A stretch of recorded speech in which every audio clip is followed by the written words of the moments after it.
Bonjour à toutes et bonjour à tous. Je suis ravie de vous retrouver pour ce 21e jour du défi du mois de septembre. Aujourd'hui, nous allons regarder ce que nous pourrions changer notre comportement afin de pouvoir avancer d'une meilleure façon sur notre chemin.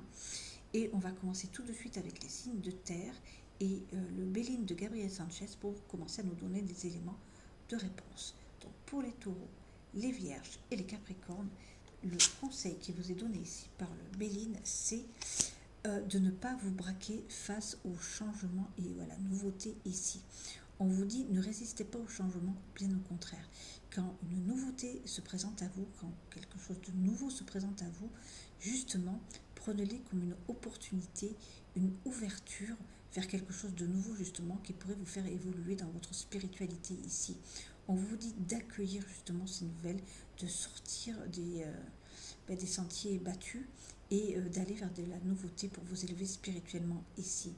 On vous dit de travailler votre adaptabilité, je vais arriver à le dire, et justement d'être prêt et prompte à saisir la balle au bon. Voilà ce que je pouvais vous dire ici, chers amis signes de terre. On va passer maintenant aux signes d'eau, les scorpions, les poissons et les cancers, et on va regarder quelle est la carte qui veut bien venir ici leur donner une petite ligne directrice ici pour pouvoir changer leur comportement. C'est le tarot espagnol ici qui va venir de Marseille, mais espagnol, qui va venir ici nous donner un élément de réponse. Ok, ici nous avons un 3 d'épée, donc ici on va vraiment dans le relationnel ici.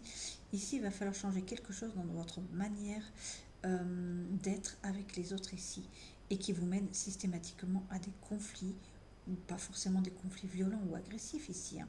Parfois même s'il n'y a pas de conflit, mais qui va vous amener à l'éloignement ici.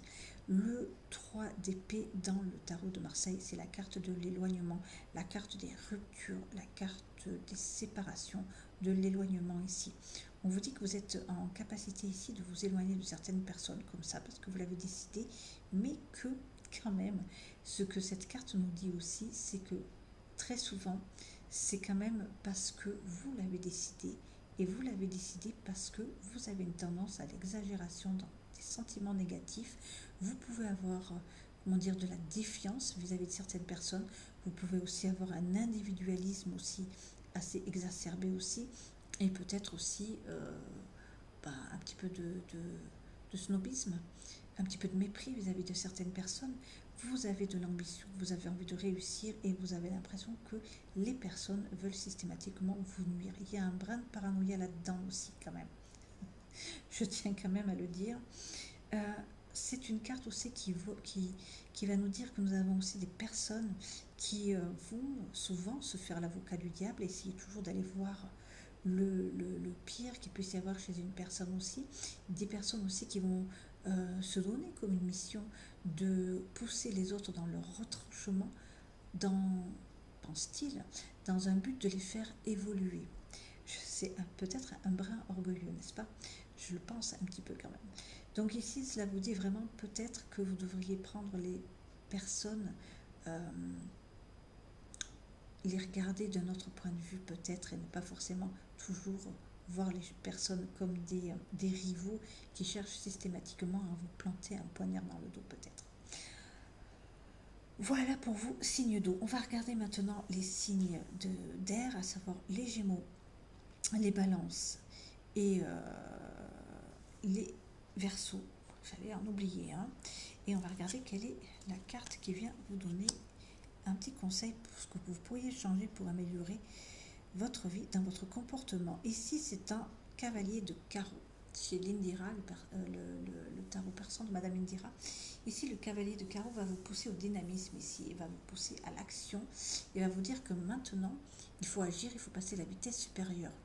Bien sûr, il faut avancer, il faut passer à la vitesse supérieure, certes, mais on va quand même s'inspirer de la cartomancie traditionnelle qui va venir nous dire ici que il y a quand même à la base ici une situation qui est un petit peu confuse, et ce que l'on va vous dire quand même, c'est qu'avant de passer à l'action, il faut prendre la mesure de toute la situation, bien l'analyser, et à ce moment-là, effectivement, élaborer un plan d'action et prendre les mesures nécessaires. Mais avant d'agir, il faut quand même réfléchir un minimum ici. Mais effectivement, il est temps d'agir, mais pas d'agir de manière inconsidérée. Ici, bien évidemment, on va de l'avant, on est dynamique, on se réoptimise, on se remobilise autour de son projet, mais quand même, on prend des mesures, on analyse bien, on évalue bien, et après, on agit. Voilà ici ce que l'on peut vous dire ici, mais il va falloir agir assez rapidement quand même ici.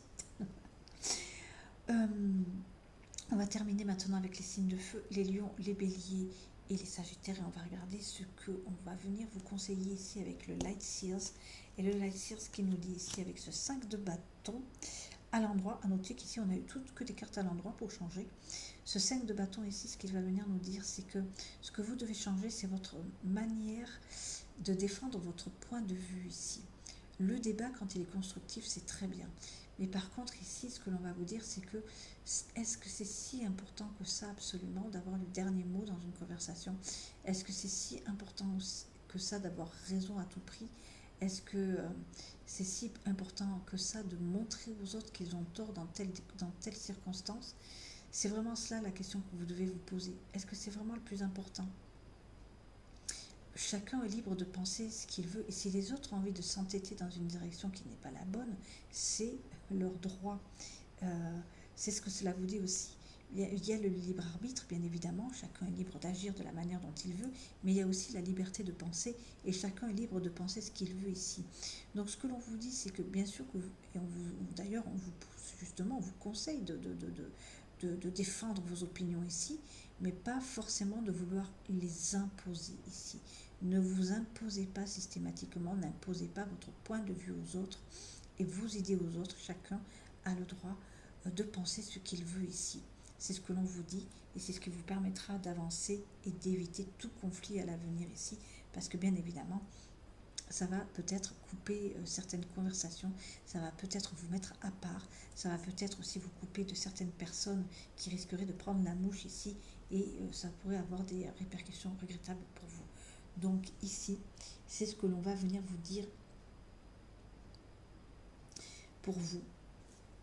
Vous l'aurez compris, chacun mène sa barque comme il a envie de la mener ici. Voilà, j'espère que cela vous a plu, et je vous retrouve demain pour un autre défi, et pour les autres, je vous retrouve ce soir à 17h30 pour un nouveau live. Je vous embrasse et je vous souhaite une excellente journée. À ce soir.